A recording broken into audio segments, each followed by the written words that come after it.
Deputado José Luís Ferreira, por favor. Obrigado, Sr. Presidente. Sr. Primeiro-Ministro, por aquilo que assistimos nos últimos dias e até nas últimas semanas, a resposta da Europa à crise foi arrancada a ferros. Ou seja, mesmo em situações como aquela que vivemos, com o peso de uma crise às costas, a União Europeia não dá sinais de qualquer solidariedade entre Estados. Mas nessa resposta, pelos vistos, todos saíram a ganhar. Uns por terem imposto a sua vontade e porque ficaram com mais poder dentro da União Europeia, e outros ficaram a ganhar por causa do volume financeiro que dizem ter conseguido. E o entusiasmo destes é de tal ordem que até parece que nem houve cortes nas subvenções e que os condicionalismos impostos e a vigilância atenta do super travão não têm qualquer relevância do ponto de vista da nossa soberania. Mas nós sabemos que não é assim.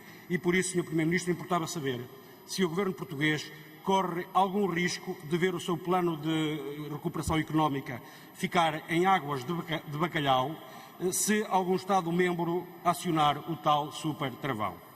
Depois, Sr. Primeiro-Ministro, acabei agora de ouvir o Sr. Primeiro-Ministro dizer que é preciso ouvir os municípios. E a propósito da nomeação do ex-Ministro das Finanças para o Banco de Portugal, nós ouvimos o Sr. Primeiro-Ministro dizer que as alterações à lei não podem visar casos concretos, que não podem ser pessoalizados, porque isso seria até uma espécie de perseguição. E nós concordamos, até porque as leis devem ter uma natureza geral e abstrata. Mas agora, no processo de construção do aeroporto do Montijo, o Governo pondera alterar a lei para passar por cima das câmaras municipais que não concordam com o Governo no propósito de fazer o jeito avanci.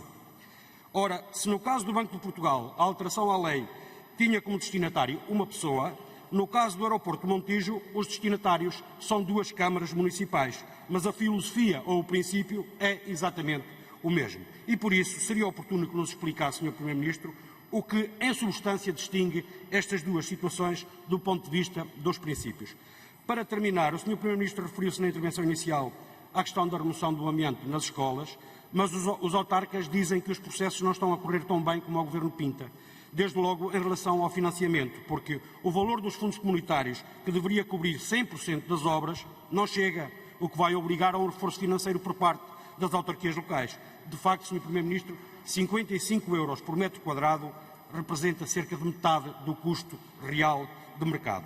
E, portanto, ou os concursos ficam desertos, ou as autarquias suportam metade dos custos. Mas o Governo diz que os fundos comunitários cobrem o total das obras. Ao Sr. Primeiro-Ministro, em que é que ficamos? Obrigado, Sr. Deputado. Para responder tem a palavra o Sr. Primeiro-Ministro, faz favor. Muito obrigado, Sr. Presidente. Muito obrigado, Sr. Deputado José Luís Ferreira. Bom, sobre o Montijo, sejamos claros. O Governo tem feito um grande esforço negocial. Eu próprio reuni com os Srs. Presidentes de Câmara do Seixal e da Moura.